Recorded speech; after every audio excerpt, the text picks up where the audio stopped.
Okay, so yesterday we did like conversion of energy from one form to another, and we also learned about the Sankey diagrams, and today we are going to talk about work. Now, work has a very specific definition. Work basically means that work is said to be done when the object moves a distance, you could say, in the direction of force. Now that is very important to understand because this part that I'm talking about, distance in the direction of force, is an important thing to remember because it's just like this: force times displacement or distance, and the SI units for work are joules, so they're same. And also it is a scalar quantity, which means that it does not have a particular direction, but it has a basically magnitude and a unit. Now,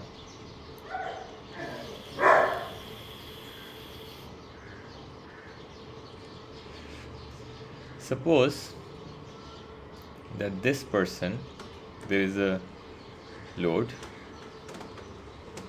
right? And this person tries to push it with a force, and he moves the whole thing here. So they have given this distance that it moves as 10 meters and the force to be 200 newtons. So what we can do is we can easily find the work done, and work would be 200 times 10, so that would be 2000 joules. Okay. Now in another example, there is a person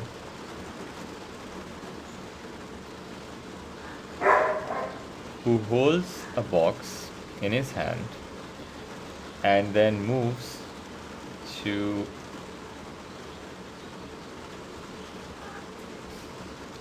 about 10 meters here and lifts the load with 200 newtons. Okay, now it says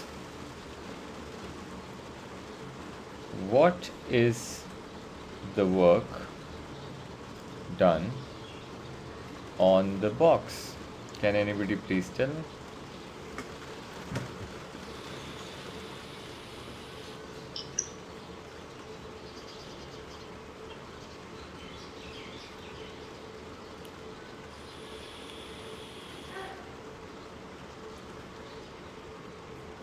Sir, can't we measure due to the fact that we don't know the direction of the upward?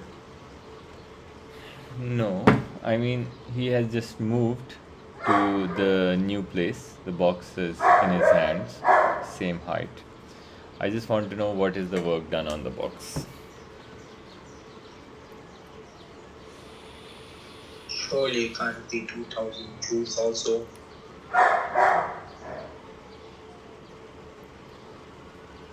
It will be 2000 also? What do you think, Hussein and Caroline?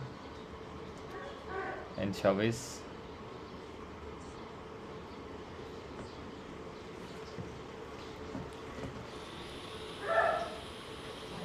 Will it still remain 200? But that's the force, not the work. Here, the work done will not be 2000 or 200, it will be 0. The reason it is 0 because the box did not move in the direction of force. Do you guys understand this? So for this to happen, your object must also move in the same direction as force. If it's not moving, then there is no work. Is it clear?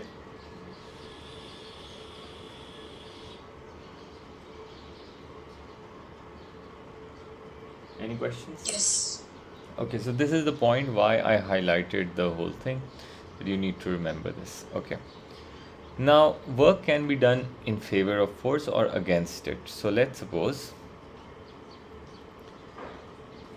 if a box has a force here and it also moves a distance in the same direction, right, in the same way. So here. So this would be work done in favor of force. But if the object moves a distance like this, but the force was trying to stop it, so this means work is done against the force. Is it clear, everybody?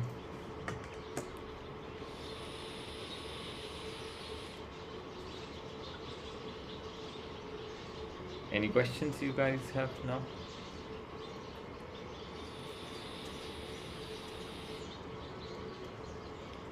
Okay, so I'll ask a question then.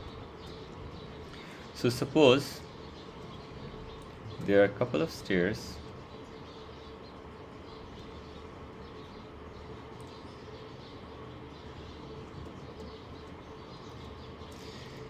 each stair has a height of 0.5 meters and a length of 1 meter, let's suppose, right?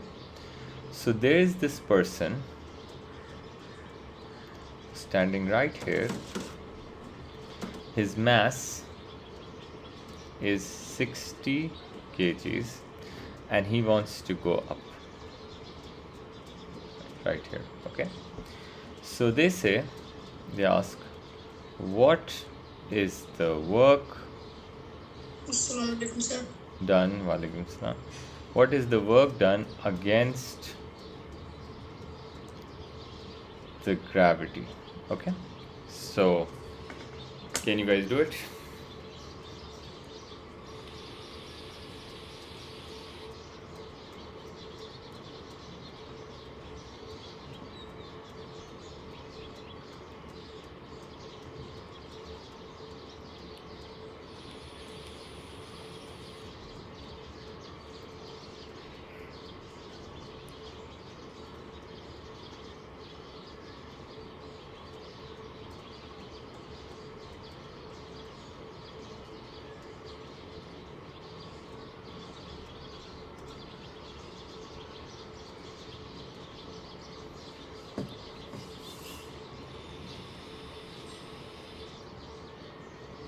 Is it 1,200 joules?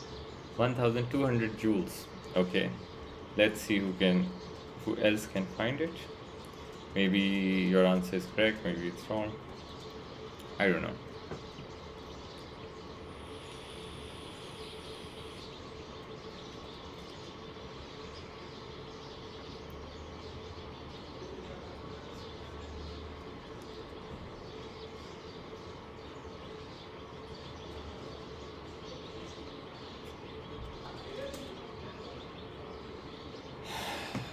Okay.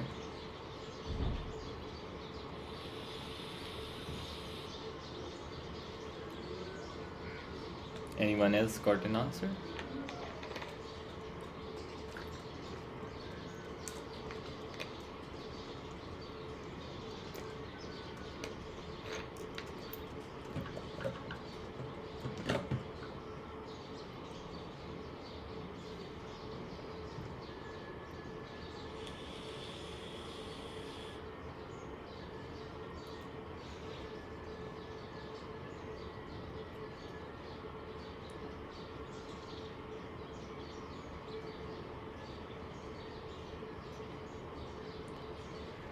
Okay, so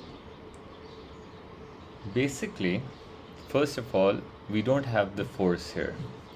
The force of gravity is called weight, and we got to find weight first. Weight is equal to mass So times 600. gravity. That's not 600. 60 times 9.8, please.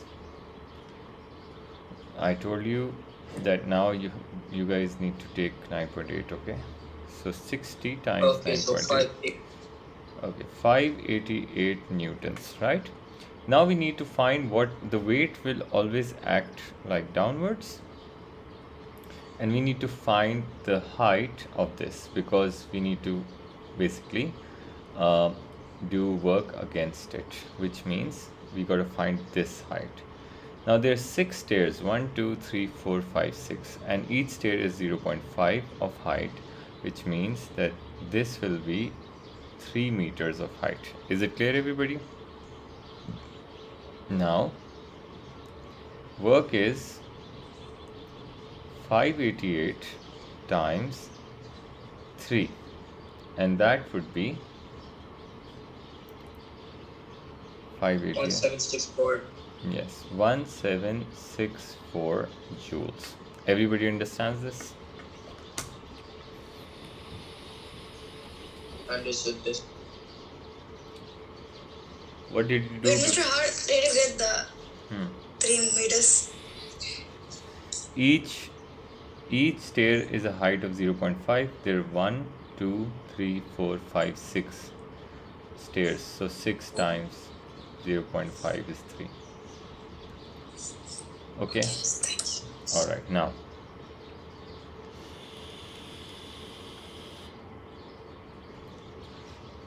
So I hope you guys understand now why you need to find the right force and the right distance. So for that we're gonna go towards the next thing, and which is called power. Now power basically is the work done per unit time. Now a person who does more work in shortest possible time is more powerful than a person who basically lifts large objects but in a very long time, right? So this is why power is given by work done over time, or we could also say it is energy upon time. It's the same thing. Is it clear? Now power SI units are joules per second or watts. We can write it as capital W.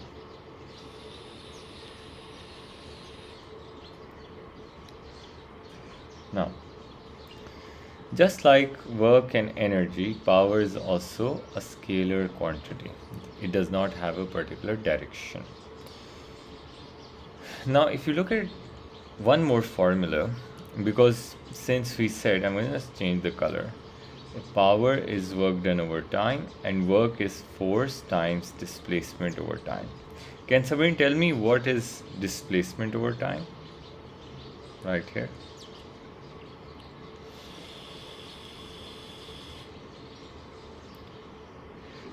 Anybody knows? That's not fair. You guys should know this.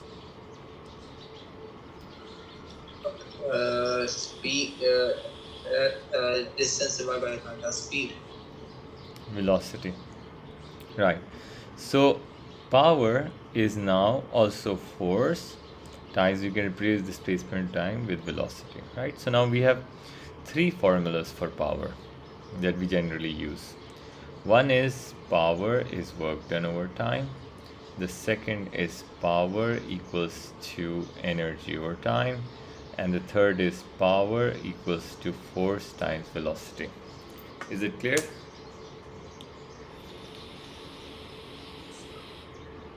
Sir, Yes. F multiplied by S divided by time is force multiplied by distance divided by time. Yes. Where did the t go? Like, how did you get the third formula? T equal to f multiplied by e. I just replaced s upon t with velocity, because can I write it like this? Okay. Same thing, right? And velocity is displacement over time, so I replaced it. Okay. Okay, now, so now I'm gonna give you a question. Let's see how many people can do it now. So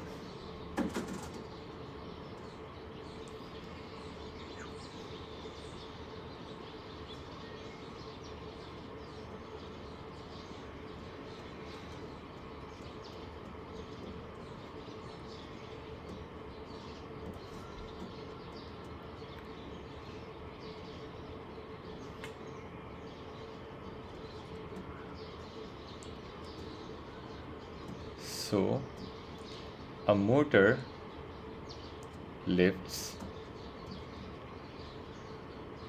a weight of 500 newtons by a velocity at a velocity of 2.5 meters per second. Calculate its power. Can you guys do it?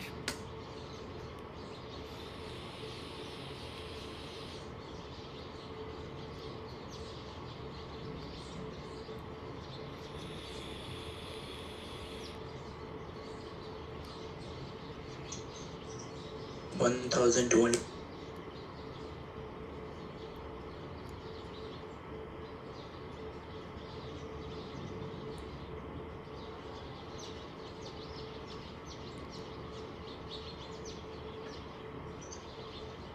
$1,200. Yes. Sir, Yeah. the power unit is watts, right? Yes. So Let's say my answer is 1250 watts. 1250 watts. Okay. Yeah, that's correct. So it would be 1250 watts. Is it clear, everybody?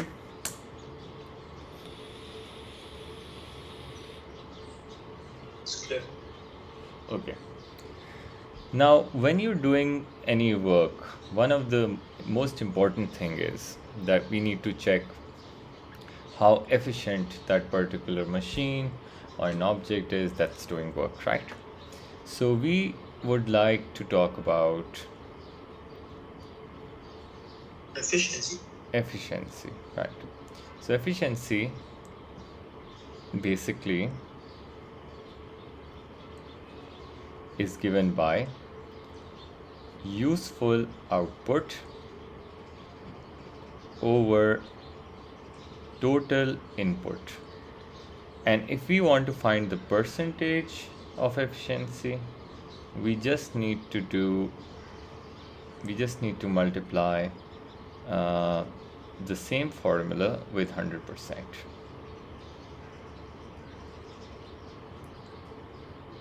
So it's that simple, right?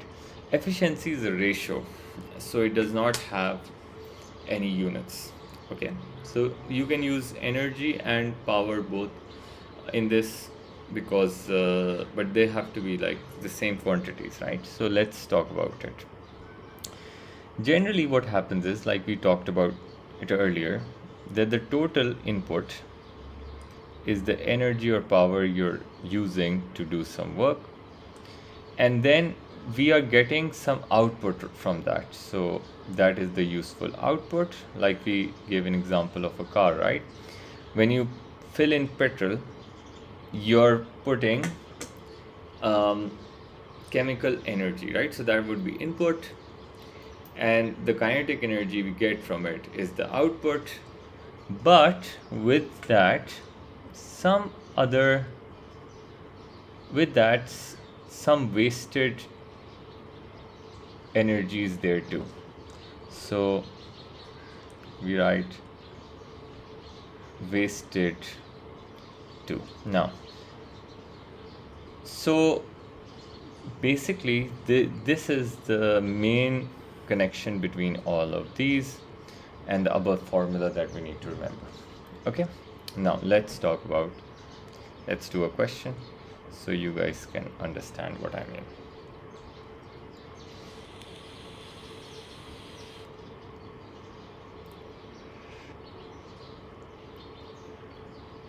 A motor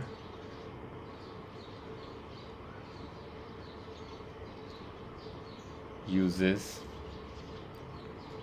100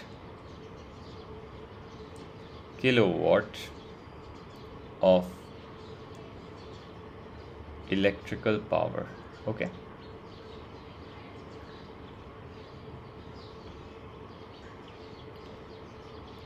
and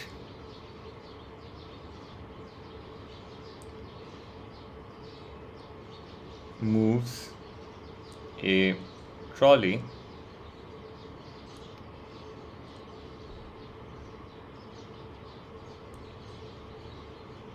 for a distance. Trolley, well, let me write the weight first. Trolley by a force of 200 newtons for 100-meter distance in 2 seconds. Calculate, number 1,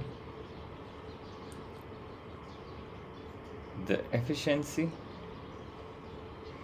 Okay, well, I make it longer, right? I want step.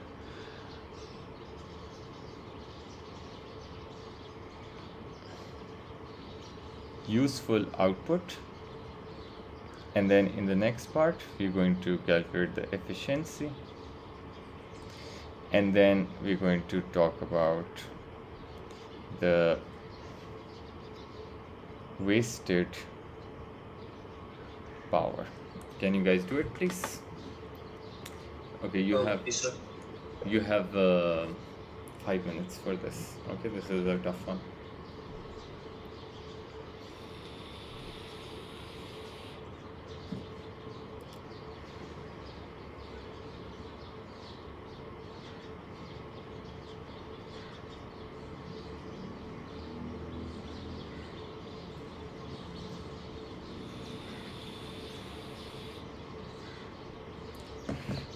By the way, I would like you to calculate percentage efficiency.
All right, you guys are done?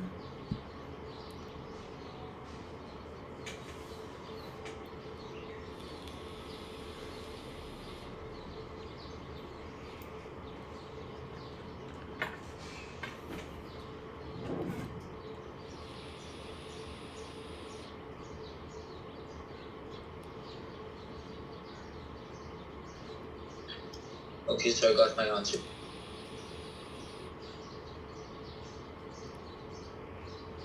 Okay. Yes, for the first one. 200 multiplied by 50 is 10,000. That's useful. Okay. And efficiency. Well, for efficiency, I'd say 10%. Okay. And wasted power? 90,000 watts. Okay. What about others? Awais, Mohammed, and Caroline.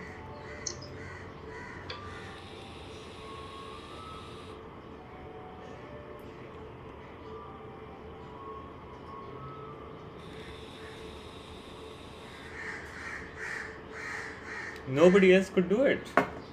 That's not fair.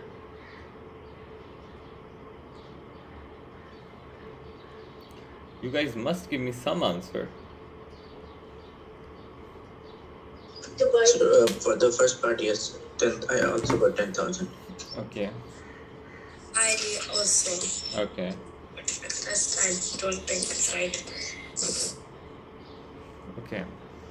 So basically what you guys must have done was that you did work equals to 200 newtons times 100 meters, that would be 20,000 joules, and then power would be 20,000 divided by 2, that's 10,000 watts.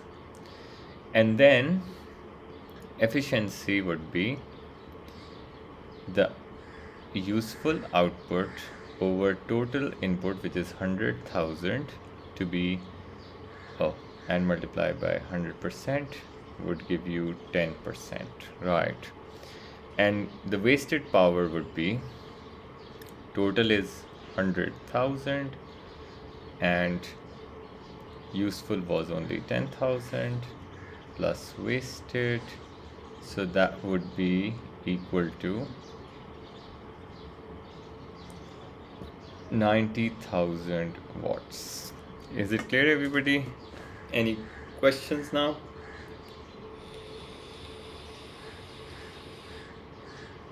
Answer? Sorry?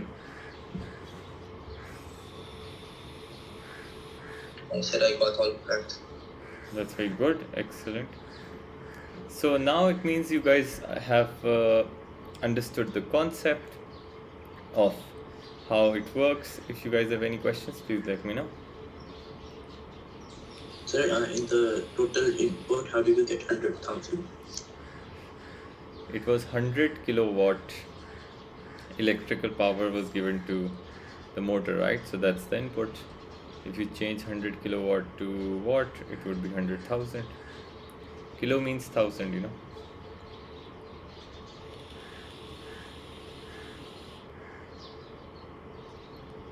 Do you understand, Chavez? Yes.